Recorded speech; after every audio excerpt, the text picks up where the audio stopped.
Good morning, good afternoon, good evening, folks. How you doing today? Michael Zuber, one rental at a time, and I'm with my good friend and legendary investor, Jonathan Twombly. How you doing, sir? Doing fine. I just chuckle every time you say that. Well, you're a legend to me. Well, thank you. I appreciate that. There you go. Well, hey, you have come across the report, actually something I should sign up for and everybody watching this channel should sign up for. It's from the Joint Center for Housing Studies talking about America's rental housing. Given we are landlords, I thought we should talk about it. So what'd you see in the report? Oh yeah, so this is actually so this report has been sitting on my desk for a year and I haven't read it. So I just started digging into it the other day. I actually thought when I started reading it that it was the Joint Center for Housing Studies puts out a big the State of the Nation's housing every June, right? And that is it's a thick, like 60-page report. It's very interesting, sort of covers all the different aspects of housing and what's happened over the last year. And so I had printed that out to read it on my vacation and I didn't get to it. And so I came into my office and I started reading what I thought was that, but it was actually last year's State of the America's Rental Housing, which is a different report that they put out every year, just focusing on rentals only. But very interesting to read from the perspective of today, because everything in here is pre-COVID. So sort of like the state of play before COVID and sort of the snapshot of the market at the time. And there's some just very interesting stuff in here. I don't know. I mean, as I forecast some of this too, I don't know if you have stuff you wanted to talk about. First off, I think it's very interesting. We'll go through some of the numbers and to remember that this is pre-COVID, because if you've been following this channel, you realize that housing appreciation is up, right? 15% year on year, rents up. And, yes, I'd say interest rates are down, right? If you look at year on year, so payments may be close to the same, but yeah, no, let's talk about some of the numbers because they're and home ownership is up too. Yeah, right. Home ownership, the needle bumped up quite a bit over the last year, but 2 or 3%. So now actually back over the long-term historical average, and we've been below it for a long time. Yep. So so some of the stuff in here is a little bit slightly dated, but I still think really interesting. So one of the little tidbits that came up in this report, this is not a major point of the report, but I thought it was interesting because we're talking about where the growth in renters has come from, right? Where are, who are the new renters, and so one interesting thing that came up in this report was, for the last 10 years, or ever since I've been in the business, there has been this steady mantra from the multifamily industry. Millennials don't want to own homes. Yeah. Millennials they want to rent. They want to rent forever. They will never want to own homes. They don't want homes. Yeah, they're just different. Yeah. They're just different. They're not real Americans, right?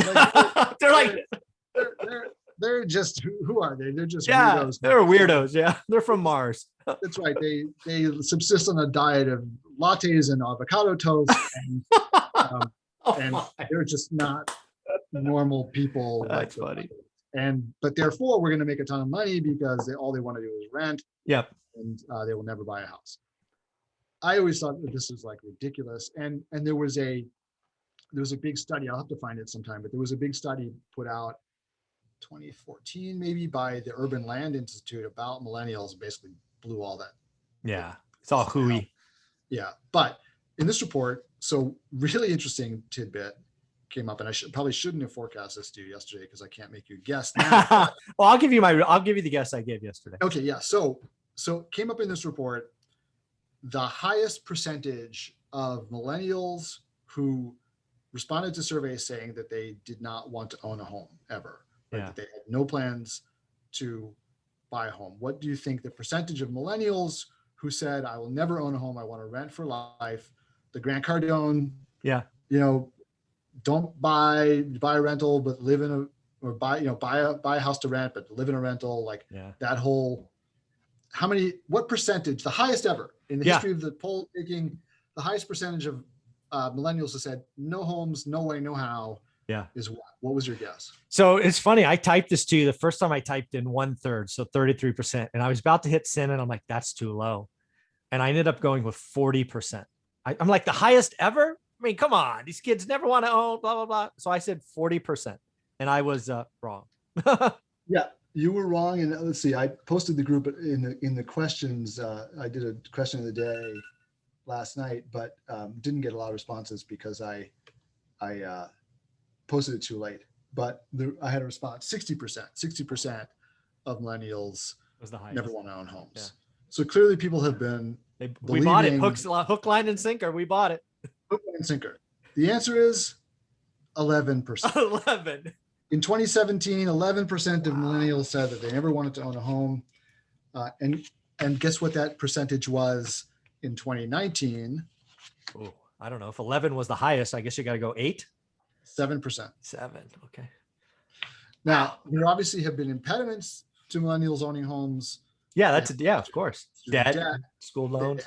They have the price of housing is higher. Yeah. So owning homes is more expensive. It's more challenging for them. But the whole idea that they didn't want to own homes. Yeah, the desire part is just wrong. 11 versus 40 or 60. Never had any truth to it at all. No, so, none. That's interesting. So I think that, be careful of what people say, and be careful of who's saying it, because this was clear. Yeah. And it was all based on the people who were writing these articles were biased. Yeah, they were the people that they were talking about. They were like, I live in a urban core where I can't afford a house because I want to live here because I will not walk more than a block to get my latte and avocado toast. Yeah. Right? So, and therefore, and all my friends are the same way. So therefore everybody must be the same as us. Right. Of course. That's what we want.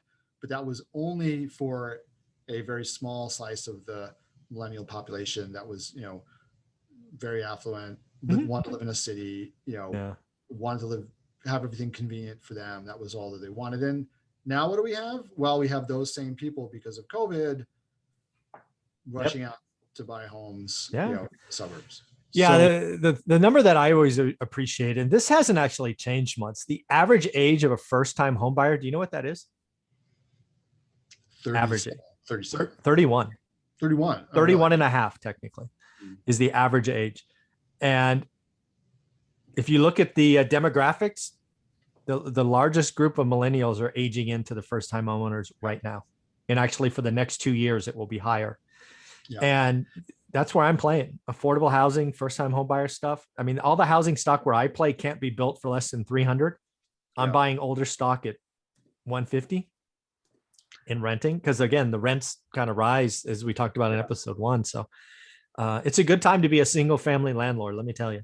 Yeah, and I've noticed this too in upstate New York, where anything that comes on the market under $200,000 gone in a week. It goes from listed to pending like right away. And so, because that starter home segment of the market is really, really tight, right? So the millennials are starting to buy homes now.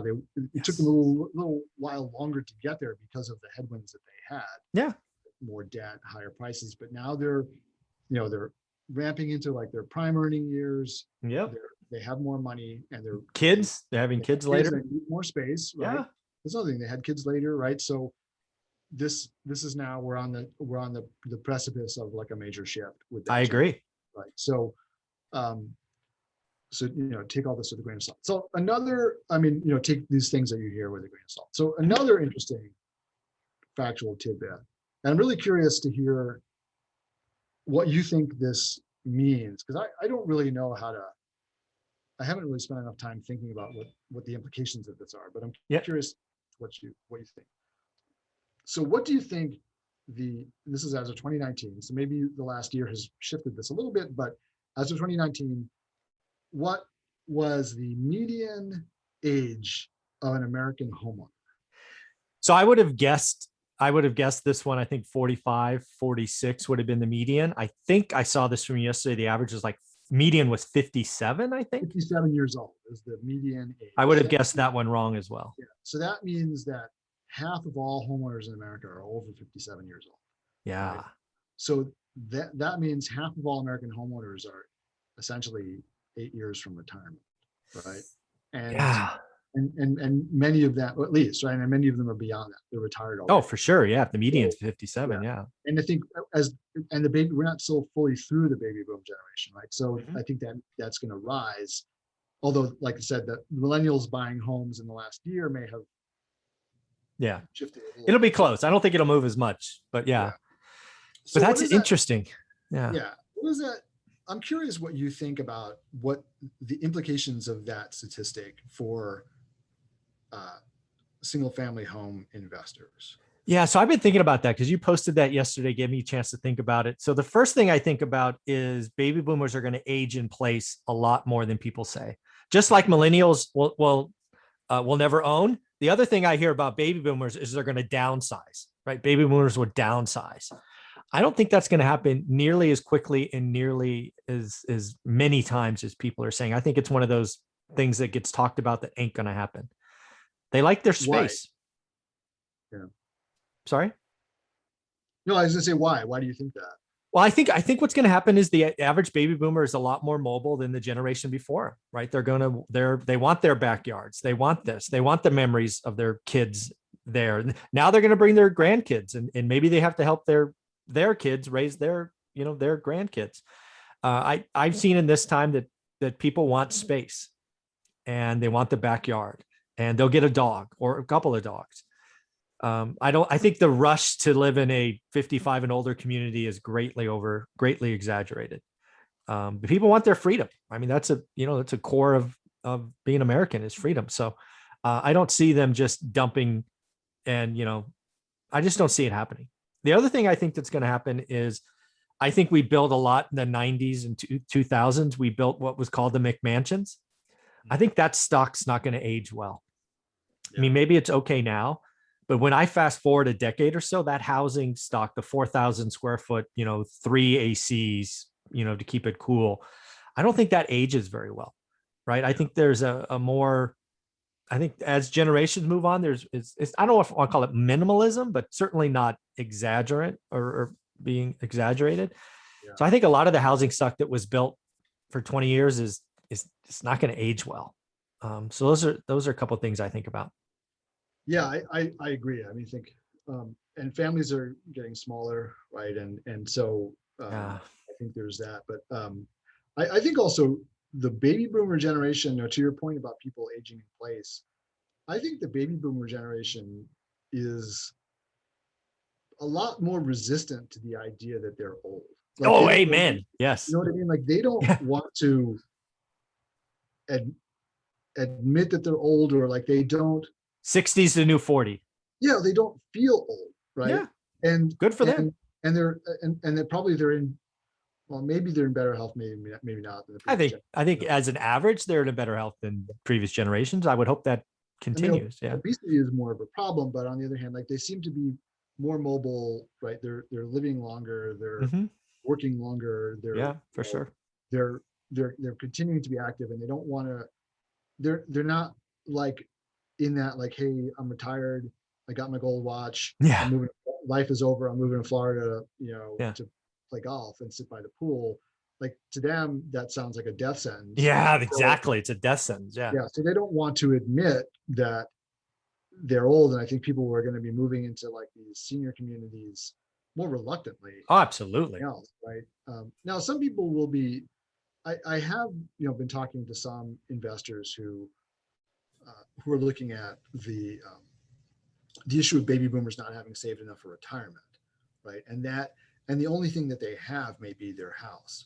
True. So one thing that I think could happen is you may see baby boomers looking to liquidate those houses and downsize, not because they need less space, but because they got to free up that cash.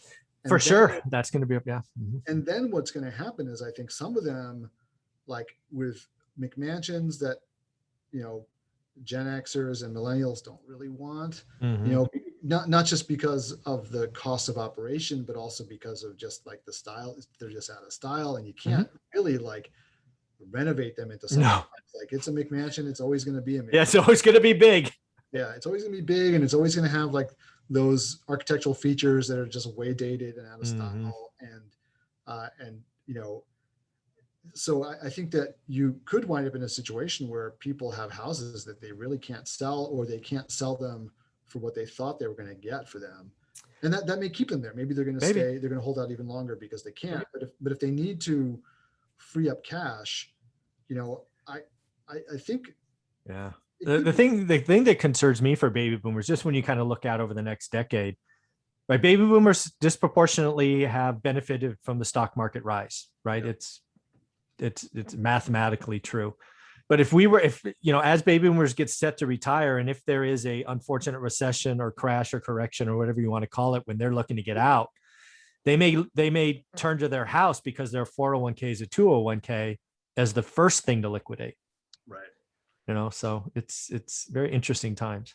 Yeah, I mean, look, there's another theory that says just as the baby boomers, you know, when they start to have to draw down those 401ks, it's going to cause the stock market, Yeah, I've heard that. if not crash, just flat, Yeah, because people are just going to be pulling money out of the market. yeah, they're turning to cash. Yep.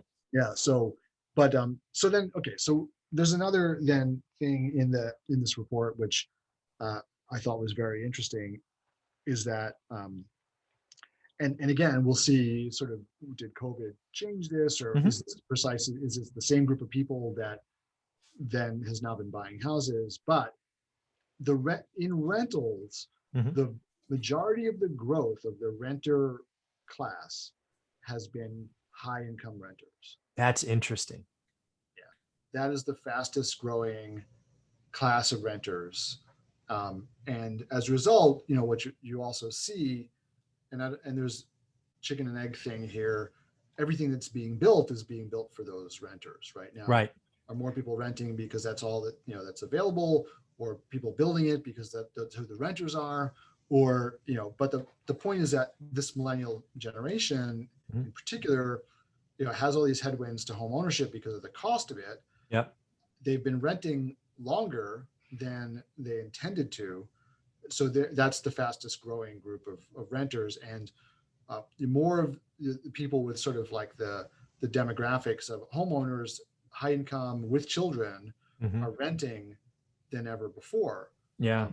But I wonder where that's going, because Yeah, that's the one group, and it kind of ties back to how you open this. That's the one group that I think is going to prove to have changed in COVID. I think a lot of this survey, again from the Joint Center of Housing Studies, holds. I'm thinking if we tie the bump up in home ownership with work from home or work from anywhere kind of mindset, I'm hoping those, and again, I'll just call them Class A urban renters. At least we saw that in San Francisco. They're like, I'm out, right? Rents went down 30 or 40%, and they just bought homes. I think that happened. Well, I don't know what happened in San Francisco, but in New York, what you saw is those people coming back, actually. Not yet in San Francisco. I do. New York is coming back for sure. I've been talking about that the last week or so. Yeah, Um, New York, they've been coming back. Yeah, and the interesting thing is that what I think The Economist had an article about this week when they were talking about this big urban exodus. What really happened? Well, mhm. most of the people who bought stayed in the area, so they didn't leave the metro. Like, they didn't go from New York to Florida or Right. Atlanta, right? I mean, some of them did, but by and large, what they did was they just moved out to the suburbs, Yeah, they right? went out an hour. Yeah. Right. But then also a lot of people tried to do that and couldn't, because there was a huge housing. I mean, everybody was trying to buy a house. Yep. Most people couldn't. So they just had to stay, right? Or Mhm. they rented in the suburbs and they're like, I don't really like this. Yeah. So they just moved back. Now they're all moving back to the city. Um, but you still have the same problems where, like, when you build apartments, right? Basically, the units that you're building are primarily 1 and 2 bedroom Yep. apartments, right?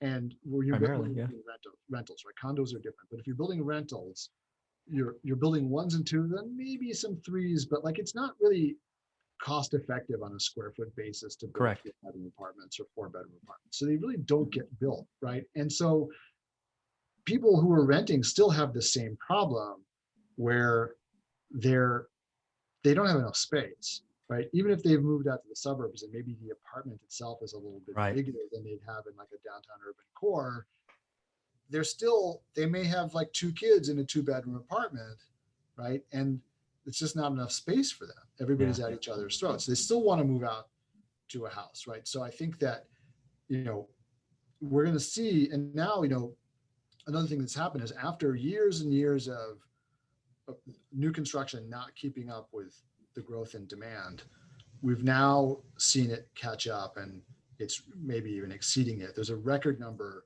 Yeah, I saw that. Permits for apartments this year, right? They also tend to be the same places, right? I mean, so what's interesting is that with the herd mentality that we talked about in the earlier segment, I mean, this was astonishing a few years ago, where 50% of all new apartments being constructed in the United States were being constructed in just 12 submarkets around the country, right? Now that has probably changed somewhat, but I'm willing to bet money.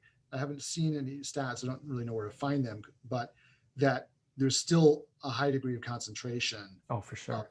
Of new development. And which is when we talked in the previous segment about where the opportunity is now, as I see it, don't worry about a lot of new construction being built in like a small town where you might be thinking of investing. That's not where it's getting built. Not going to happen. Maybe a little bit, but that's not where the massive amounts of new development are happening. They're happening in those markets where everybody is, is going to invest. So, so that doesn't change things, but there's a record number of apartments being built right now, most since the 1970s. Wow. The last big major construction boom in apartments to accommodate the baby boomers. Right? Yep. So, so that's kind of like where the market is. So I'll Very cool. That's folks, do yourself a favor, check out Joint Center of Housing Studies. I need to sign up for that. This sounds like they put out a lot of great details. Jonathan, what's the name of your Facebook group that people need to join? It is the Multifamily Investment Community. You can easily search it on Facebook. It is spam free, daisy chain free, BS free, just education. There are 3 questions you have to answer to get into the group, and Facebook only shows them on a computer. So please, the first time you go to the group, do it on a computer.